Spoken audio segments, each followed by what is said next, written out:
Vous avez probablement déjà rencontré quelqu'un comme ça.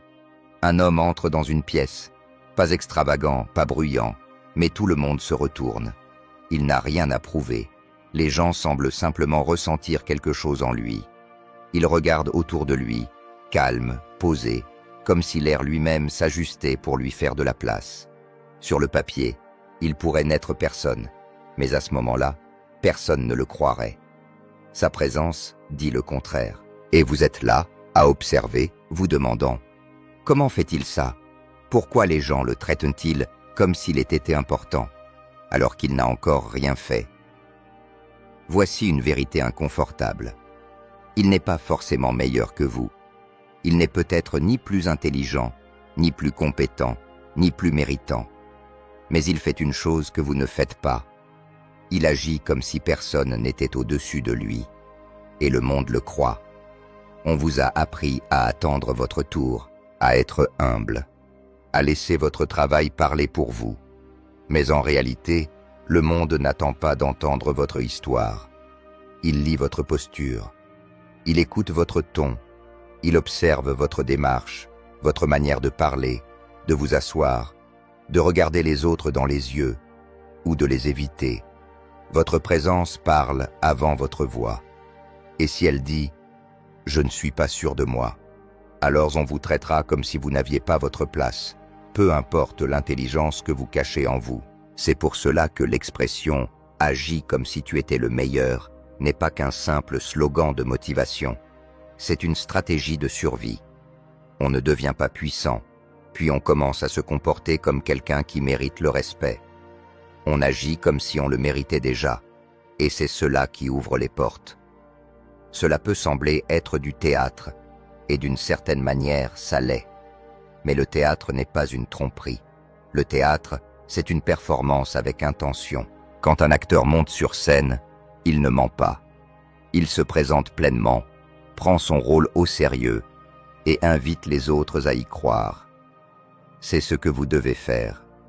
Car dans le théâtre de la vie, ceux qui hésitent à jouer finissent dans les rôles de figurants, même s'ils brillent dans l'ombre. Vous pensez peut-être que le monde récompense le talent. Ce n'est pas vrai. Il récompense la certitude. L'homme qui marche avec conviction est écouté, même s'il a tort. L'homme qui hésite, même s'il a raison, est souvent ignoré. Les gens suivent de l'énergie. Ils suivent la clarté. Ils suivent celui qui semble savoir. La confiance n'est pas un prix qu'on gagne après avoir réussi. C'est l'armure qu'on enfile avant que le combat ne commence. Ce n'est pas le fruit du succès, c'est la condition pour y parvenir. Pensez à toutes les fois où vous avez laissé passer des opportunités parce que vous ne vous sentiez pas prêt, à ces conversations où vous vouliez parler, mais doutiez de votre droit à dire quelque chose. À ces moments où vous avez travaillé plus dur que quiconque, mais avez été ignoré, parce que quelqu'un d'autre a revendiqué sa place avec assurance, pendant que vous attendiez une autorisation. Ce monde ne distribue pas de permission. Il récompense ceux qui agissent comme s'ils avaient déjà leur place à la table. C'est pour cela que certains des gens les plus prospères ne sont pas les plus talentueux. Ce sont les plus convaincants. Ils marchent comme si le sol leur devait quelque chose. Ils parlent comme si leurs paroles étaient des lois. Ils bougent comme si la couronne était déjà sur leur tête, même si elle est encore invisible. Et un jour, le monde commence à voir cette couronne aussi. Ce n'est pas de la magie, c'est de la répétition. C'est la discipline de se présenter chaque jour comme l'homme que vous voulez devenir, jusqu'à ce que vous ayez répété l'image tant de fois que les gens arrêtent de la remettre en question. Ils y croient, tout simplement. Vous pourriez dire « Mais je ne suis pas encore aussi confiant ». C'est très bien. Vous n'avez pas besoin de l'être. Vous devez simplement agir comme si vous l'étiez. Pas pour tromper les autres, mais pour vous reprogrammer vous-même. Vous ne faites pas semblant, vous devenez. Vous façonnez votre présence comme un sculpteur façonne une pierre. Vous taillez, vous polissez, vous ajustez. Et peu à peu, l'image devient réelle. Chaque geste compte. Comment vous entrez dans une pièce? Comment vous serrez la main? Comment vous écoutez? Comment vous parlez? Tout cela fait partie du message que vous envoyez. Et ce message n'est pas passif, il est actif. Il attire les gens ou les repousse. Il dit soit « je suis quelqu'un », soit « vous pouvez m'ignorer ». Les gens ne cherchent pas loin. Ils réagissent à ce qui est en surface. Non pas parce qu'ils sont cruels, mais parce que c'est ainsi que nous sommes câblés. Nous n'avons pas le temps d'évaluer l'âme de chacun. Alors nous allons au plus rapide. Langage corporel, voix, contact visuel, rythme, posture, confiance. Ce n'est pas une question d'arrogance, c'est une question d'hypothèse. Si vous supposez que vous êtes puissant, vous commencerez à marcher, parler et vous tenir comme tel, et le monde vous le renverra en miroir.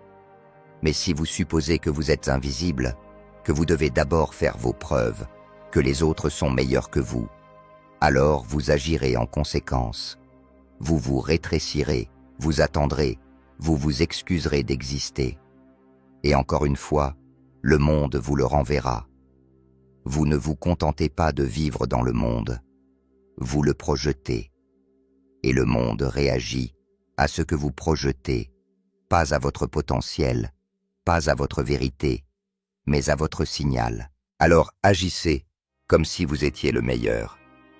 Pas pour rabaisser les autres, mais pour montrer au monde et à vous-même que vous avez enfin compris ce que personne ne vous a jamais enseigné.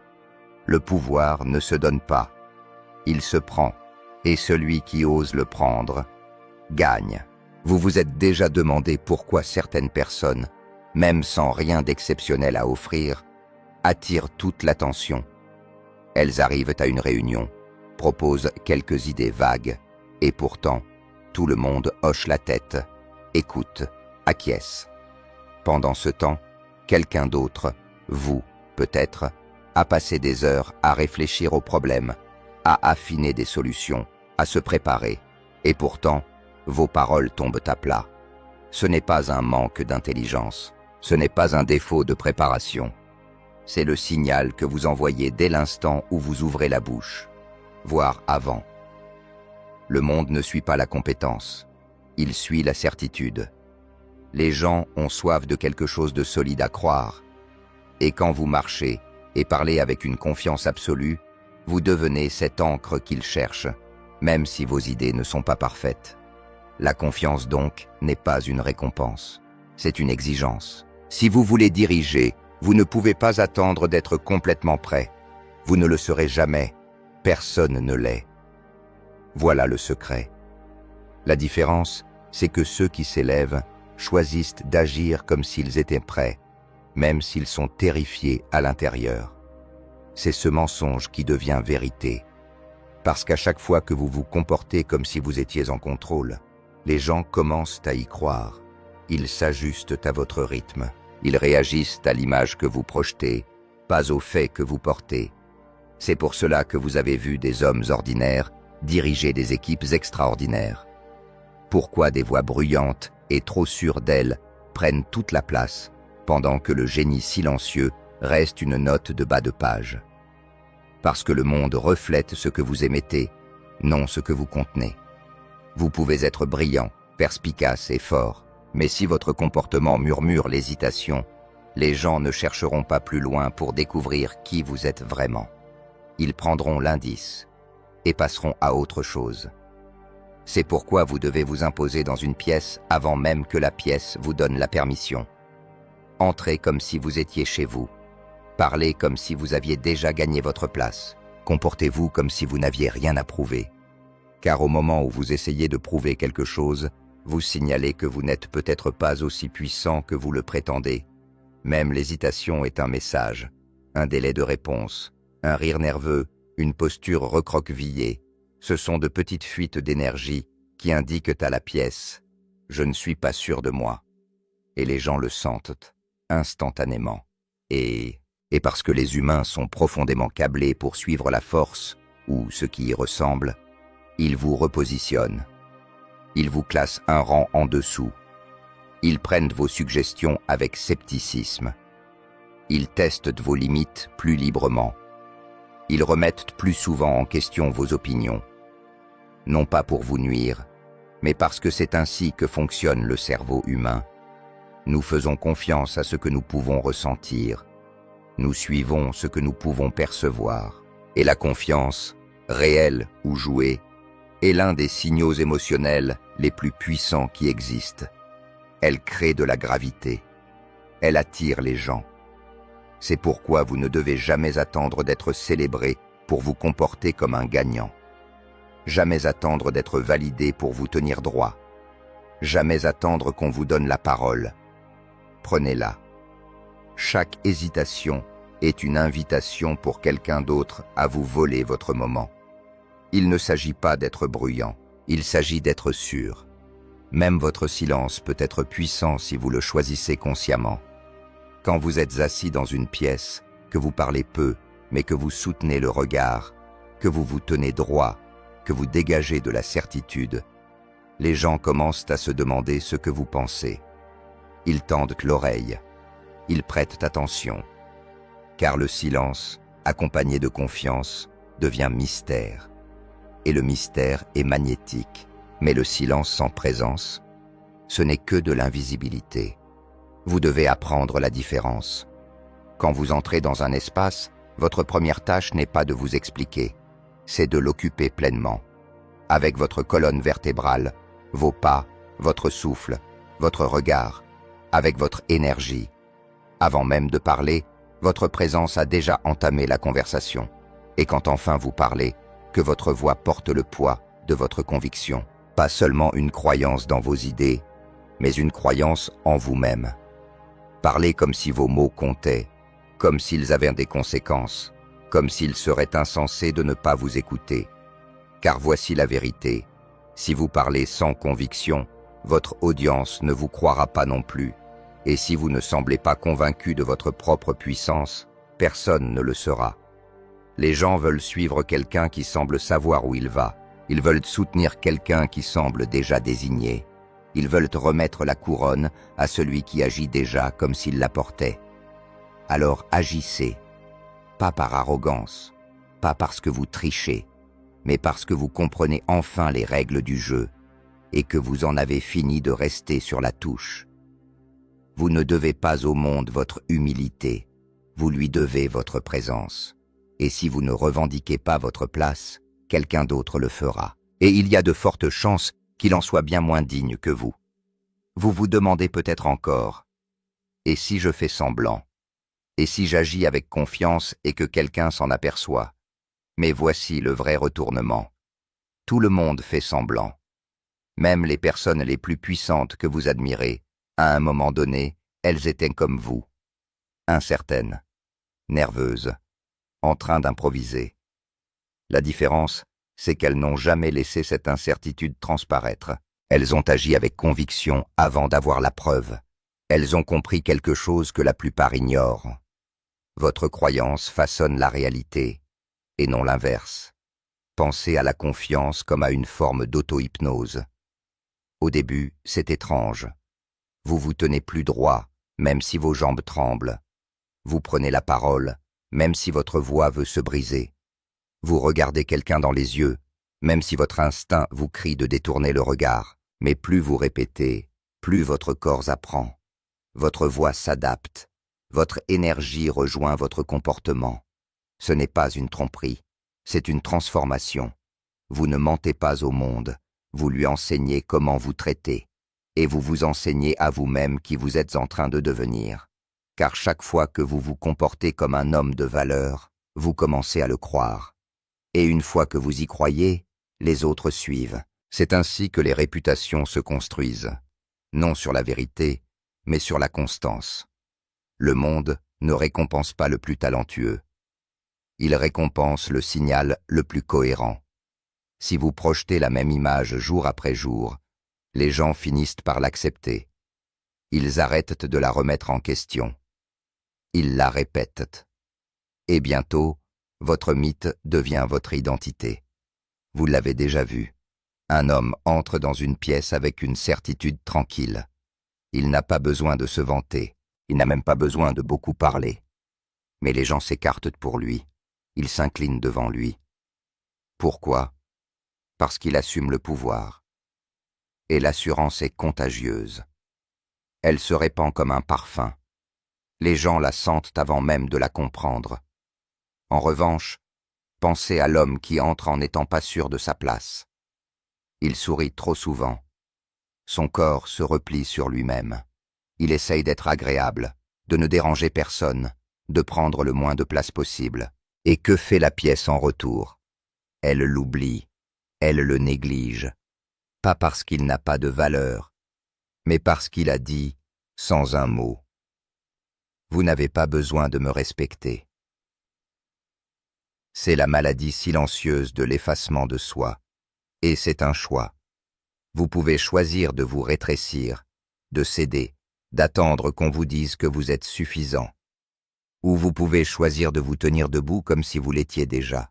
Vous n'avez pas besoin de permission pour commencer à agir avec puissance. Agissez avec puissance, et la permission viendra. Le monde vous traitera exactement comme vous vous traitez vous-même.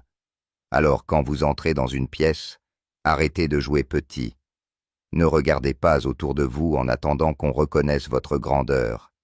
Marchez comme si elle allait de soi. Parlez comme si vos paroles comptaient. Déplacez-vous comme si la pièce vous appartenait, non pas pour dominer les autres, mais parce que vous refusez désormais de disparaître. Les gens respectent la certitude, pas la perfection, pas l'humilité, même pas la compétence, la certitude. Vous pouvez avoir tort et diriger. Vous pouvez manquer d'expérience et être digne de confiance. Tant que vous vous comportez comme quelqu'un qui croit profondément en celui qu'il est en train de devenir. C'est pourquoi la confiance n'est pas une question de volume. Ce n'est pas crier ou occuper l'espace de manière agressive. C'est une question de présence. C'est la force tranquille dans votre posture, le calme dans votre voix, l'immobilité dans votre regard.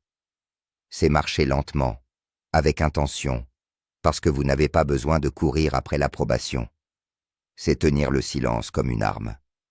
Ce n'est pas chercher à convaincre, parce que vous avez déjà décidé qui vous êtes, et les autres le ressentent.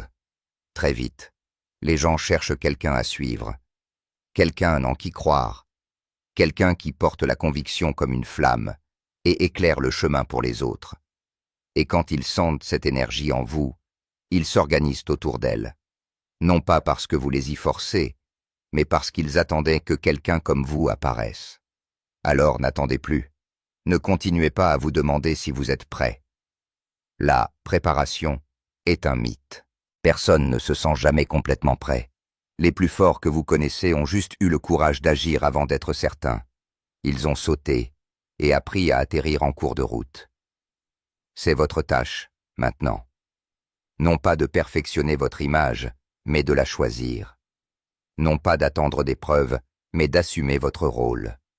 Non pas de vous excuser d'être qui vous êtes, mais de le projeter avec force, en silence, car si vous ne le faites pas, quelqu'un d'autre définira qui vous êtes à votre place. Et il racontera une version de votre histoire qui sert son propre récit, pas le vôtre. C'est ça, le risque du silence. C'est ça, le prix de l'hésitation. Vous avez le choix. Enseignez au monde qui vous êtes, ou laissez le monde vous étiqueter selon les signes d'incertitude que vous émettez. Vous avez probablement déjà entendu cette expression. Fais semblant jusqu'à ce que tu y arrives. Mais que n'est pas tout à fait juste. Vous ne faites pas semblant, vous devenez. Vous pratiquez le pouvoir comme un musicien pratique son instrument, non pas en prétendant savoir, mais en s'engageant à apprendre par l'action, encore et encore, jusqu'à ce que les mouvements, la voix, la posture, l'énergie ne soient plus un jeu d'acteurs, mais vous. Et quand vous en arrivez là, quand vous avez porté la couronne si longtemps qu'elle ne vous semble plus lourde, les gens cessent de remettre en question votre rôle. Ils cessent de tester vos limites. Ils finissent par croire ce que vous aviez décidé de croire depuis longtemps, que vous êtes celui qui mène, celui qui compte, celui qui a sa place au sommet. L'ironie est cruelle mais vraie. Le pouvoir ne revient pas au meilleur. Il revient à celui qui croit qu'il l'est, à celui qui agit comme le meilleur, à celui qui rayonne sans excuse, l'idée que personne n'est au-dessus de lui, non par mépris des autres, mais parce qu'il a enfin cessé de douter de lui-même. Vous n'êtes pas en compétition pour être le plus gentil, ni le plus intelligent, ni le plus travailleur. Vous jouez un jeu de perception, et la perception façonne la réalité. Si vous vous comportez comme quelqu'un d'invisible, vous le deviendrez. Si vous parlez comme quelqu'un d'incertain, on vous contestera et on vous ignorera. Mais si vous parlez avec une conviction tranquille, si vous bougez comme si chaque pas avait un but, si vous regardez le monde comme si rien ne pouvait vous ébranler, les gens le ressentiront et ils réagiront. Vous n'avez pas besoin de crier pour être puissant. Vous n'avez pas besoin d'écraser pour diriger. Vous n'avez même pas besoin d'avoir tout compris. Ce dont vous avez besoin, c'est d'arrêter de demander la permission d'exister. Arrêtez d'attendre que quelqu'un reconnaisse votre potentiel. Arrêtez d'espérer qu'on vous donne la parole. Arrêtez de diminuer votre présence pour préserver le confort des autres. S'ils sont mal à l'aise face à votre grandeur, qu'ils se débrouillent avec. Ce n'est plus votre problème. Le pouvoir n'est pas une récompense distribuée par des juges équitables. C'est un miroir. Il vous reflète ce que vous lui envoyez. Si vous envoyez de la peur, il vous renverra du rejet. Si vous envoyez de la confiance, il vous offrira des opportunités. Vous ne faites pas que traverser la vie. Vous vous déclarez à chaque pas. Et chaque fois que vous entrez dans une pièce, chaque fois que vous parlez, chaque fois que vous choisissez le silence ou l'action, vous envoyez un message. Voici qui je suis.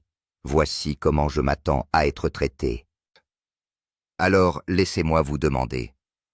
Qu'avez-vous diffusé jusqu'ici? Vous êtes-vous comporté comme un homme qui attend encore de devenir assez bon, ou comme un homme qui sait déjà qu'il l'est? Avez-vous marché comme quelqu'un qui doute de sa valeur, ou comme quelqu'un qui se tient comme si le monde lui devait attention? Parce que cette réponse, plus que votre talent, votre CV ou vos intentions, détermine comment le monde vous traitera. Si vous vous prenez pour un figurant, jamais le monde ne vous confiera le premier rôle. Si vous agissez comme si votre voix ne comptait pas, on arrêtera de l'écouter. Mais si vous supposez que vous êtes nécessaire, si vous agissez comme si vous aviez de la valeur, alors les autres s'adapteront à cette énergie. Ils croiront ce que vous croyez, parce que la confiance, répétée avec discipline, devient la vérité. Vous ne contrôlez pas toutes les situations. Vous n'obtiendrez pas toujours le résultat espéré. Mais vous contrôlez la manière dont vous vous présentez. Et quand vous vous présentez avec certitude, les gens le sentent. Quand vous entrez dans une pièce et que votre présence parle avant vous, quelque chose change. Ce changement, c'est ce qui sépare l'oubliable de l'inoubliable, le mouton du loup, celui qui attend de celui qui décide. Alors voici la vérité qui met fin à tous les débats. On ne devient pas puissant par accident. On devient puissant en assumant le pouvoir, encore, et encore, et encore, jusqu'à ce qu'il devienne impossible de vous voir autrement. L'homme qui avance avec la conviction qu'il est le meilleur n'attend pas l'autorisation. Il n'attend pas la validation. Il n'attend pas le bon moment. Il agit comme si le jeu lui appartenait déjà. Et le monde s'incline, non parce qu'il l'a demandé, mais parce qu'il l'a enseigné. C'est maintenant votre tour. Plus de rétrécissement, plus d'explications, plus d'espoir. À partir de maintenant, marchez comme si personne n'était au-dessus de vous. Pas parce que vous avez quelque chose à prouver, mais parce que personne ne le croira. Tant que vous ne le croyez pas vous-même. Le pouvoir ne se donne pas, il s'assume. Et celui qui ose l'assumer en premier règne. Maintenant, dites-moi, qui allez-vous devenir, une fois ce texte terminé? L'homme qui attend, qui hésite, qui s'excuse, ou l'homme qui agit comme s'il sait déjà, que personne n'est meilleur que lui?